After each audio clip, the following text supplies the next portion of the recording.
Hello guys, this is Falling. We're going to start a new class today, and what we're going to talk is about decisions you have to make as a game leader or as a team or even as a player after you guys get mid control. Alright, if you didn't watch, you can go and watch the other videos where I did talk about how to get mid control. And just to explain you here, mid control situation is when your team has been working here, throwing smokes window, smokes connector, and you guys have this part of the map. You guys control it. You guys have someone inside connector, or you guys have someone inside ladder room, or you guys have someone inside window and possibly go to jungle later. So all those kind of positions, if you guys have one of them at least, it means you guys have mid control. It means you guys can now proceed to what I'm going to talk on this class. Right? So this is what you guys should do after getting mid control. So guys, let me take a look. When you get mid control and you put someone in those positions, it means that your enemies are playing passively. You made them fall back, you made them go to the side, and now they have two options.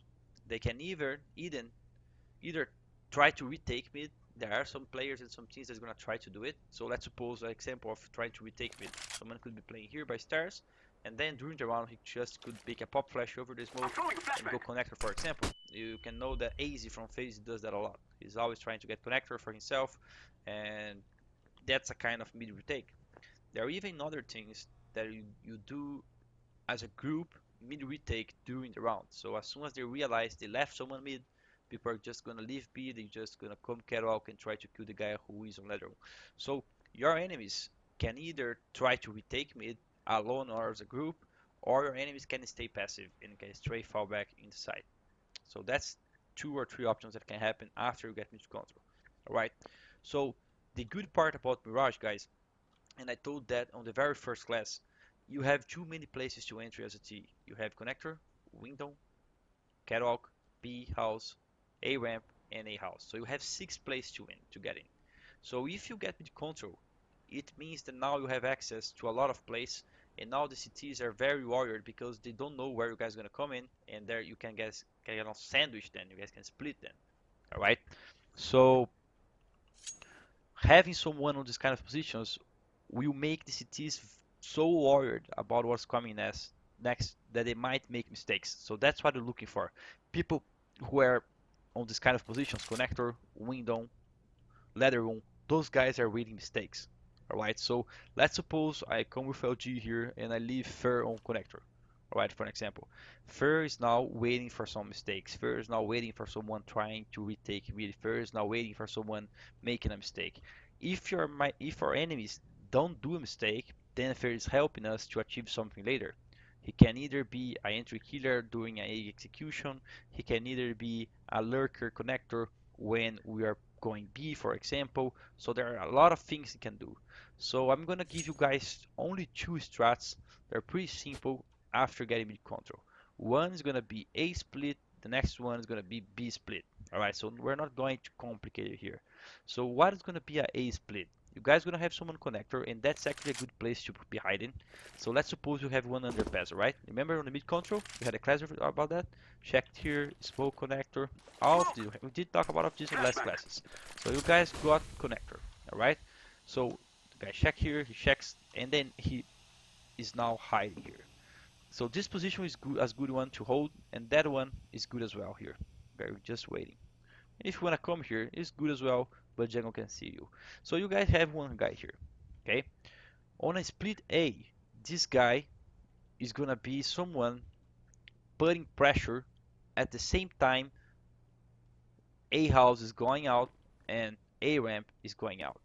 So let's pretend we have four guys alive, because let's not be navy. It's very difficult to get mid control and have five guys alive at the end of the round. Also, it's super difficult to have a lot of smokes to use. Normally, you don't have a lot of smokes. So on an A split, what you guys need to understand is, first, when you guys get back here, you guys gonna pay attention on information about the guy who is holding A, which we did talk about that on the past classes. So let's suppose I'm falling and I help her to get connector. And then I'm going back now. The captain says, guys, okay, left, leave her mid, and now let's go A. So that's the call, okay? And then we go back A. We're going back A. The first thing you have to do is look to your radar.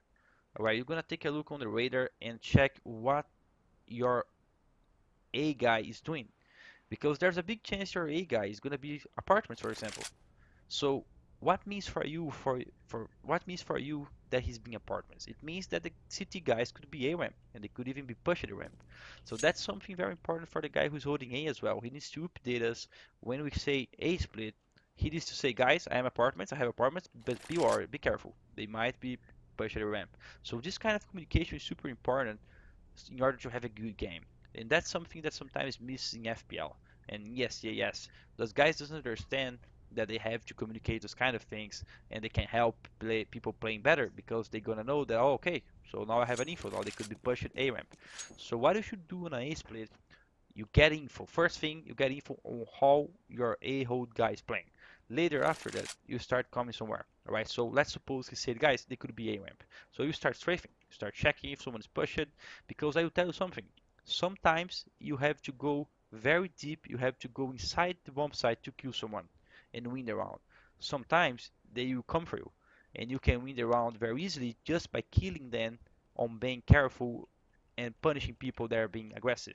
Right. So it's as important as it is to get people on site. It's important to get there in order to be able to get them on site. It's the same thing. It's the same importance, all right? So be super careful on that. So as we're doing that, there are some places you should share here. So strafe here, check if he's here. All right, this position is super dangerous. All right, so this is a very CT position. He can see you so much first, then you can see him. So be super careful with this position. So when you come here, try to strafe fast and see if he's gonna shoot. Alright, sorry about that. Trixie, this is being recorded live, guys. Sorry. Trixie, thanks for sub, man. So this position is super problematic. So be sure to strafe it and then strafe it again, like here. Maybe someone's gonna be like here, and then you can strafe again, see if someone is upstairs, and then you strafe again because someone could be on here, and then someone could be there as well. So you strafe it, and then you come here, you can be crouching and trying to see. So now you are ready to explode. So what you need to see, what you need to see, um, what you need to do after getting A ramp control, you need to update your team. You need to say, guys, A ramp is ready to go. A ramp is ready to go. And then the connector is going to actually probably say, all right, I'm ready to go as well. Connector is mine. I'm ready. When you guys want. So there needs to be communication in order to do things together. You can't just come a ramp and start, okay, it's A split, all right, it's A split, let's go. This do not exist. You need to be slower, step by step, get ready, tell your team you are ready, and then in-game leader or other people are gonna say, okay, we're ready. Okay, let's start going. Let's start picking. And then let's suppose you have an AWP. That's a good trick. You guys don't have a lot of smokes, and CT AWP is a very common position and super difficult to deal with.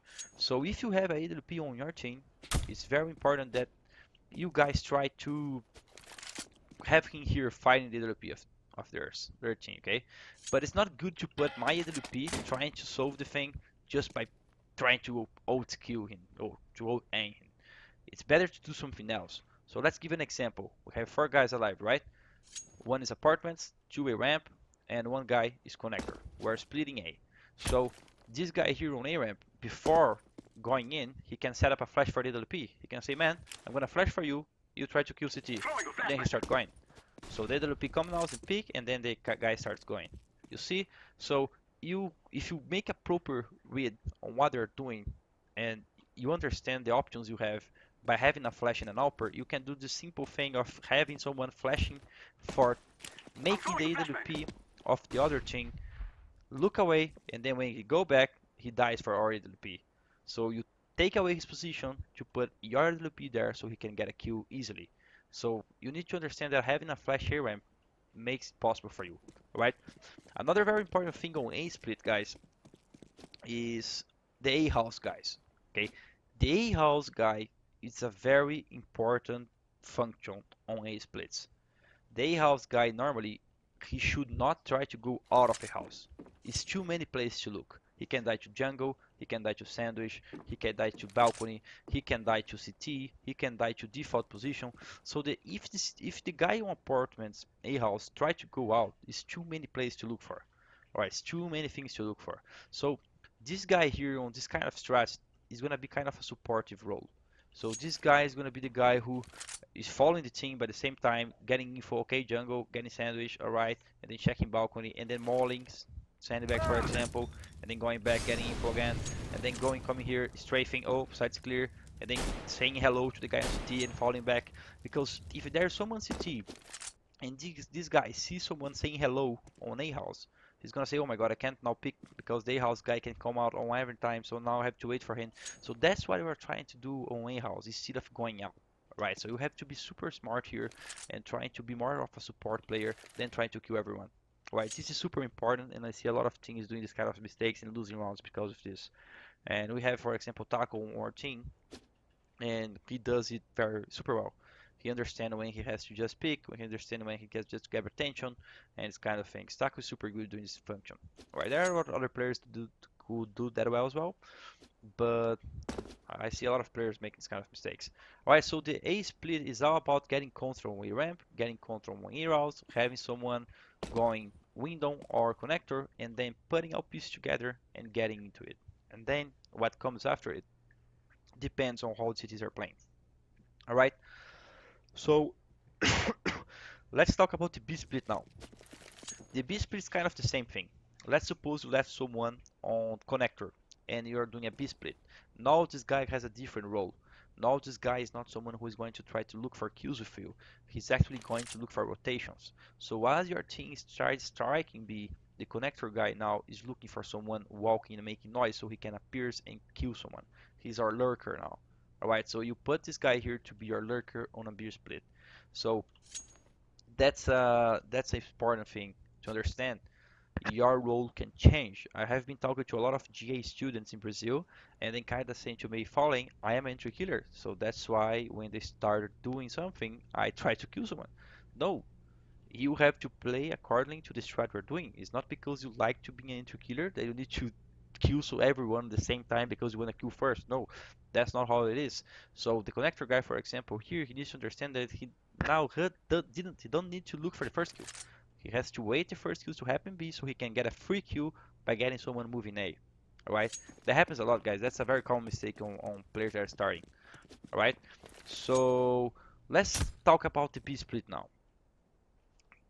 By the same way I told you guys that it's important for the AWP to fight and try to get CT, on B Mirage, it's super important for AWP to try to get window position. So this position is super important on a B split, and that's what your AWP should be looking for. You should be looking to get rotations from the market. So here on this kind of executions mid round is where you need to pay attention on roles. Alright, so what kind of roles we have? We have the entry killer, alright, and doesn't need to be always the same player.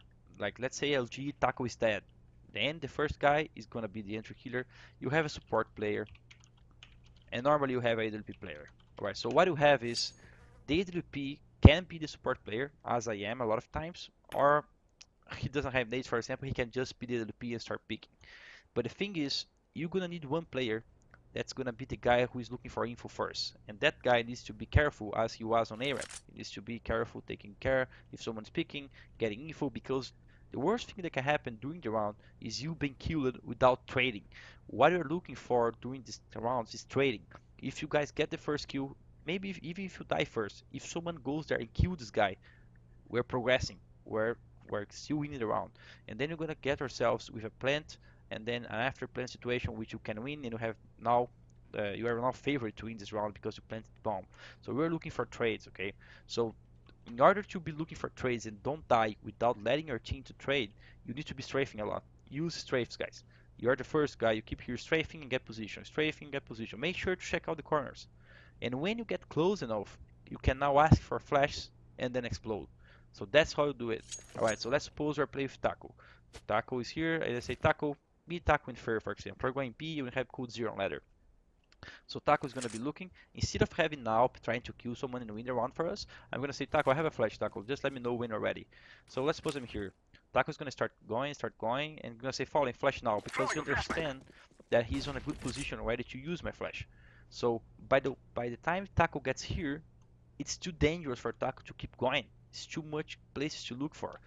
The guy could be here on missile, the guy could be on get right, the guy could be on window. So When Taco gets close to here, he's gonna say falling, now it's time, flash. And then Taco's gonna make like this. He's gonna try to use my flash and get space. Alright, so that's when it's important for you to understand roles. Alright, and that's why we improved it so much when we got Taco and FNX, because they did their roles perfectly. We masterized it. So Taco understands that he's looking now for kills and to get space. And even if Taco doesn't achieve to kill someone, we're gonna have someone behind him that's gonna trade, get his kill, and then we have after play situation. And if Taco goes down, for example, and kills someone, then it's even better. Taco got a kill, and then we have one more guy alive in the side. So that's what you should be looking for during executes after mid control. So going back and trying to resume this class, you guys gonna leave someone middle, and then you guys will either fall back A or rather fall back B. The guy who stayed alone, the guys who was alone connector, the guy who was alone, these guys will be very focused on killing someone trying to retake mid. That's what they're doing. They're not trying to kill someone, they're not trying to be aggressive, they're just waiting. Waiting by the time they're gonna be ready and useful. And the other guys gonna be very careful on getting ready to execute together. And that's what it is. Alright? So that's called you set your team after getting mid control. And just to end this class, I'm gonna tell you something more. There will be rounds when you guys are trying to get mid controls and you guys will kill someone super fast. There are times when it's better to leave mid and go back for something else. So let's suppose you guys are starting mid control and then someone goes there and find a Q connector.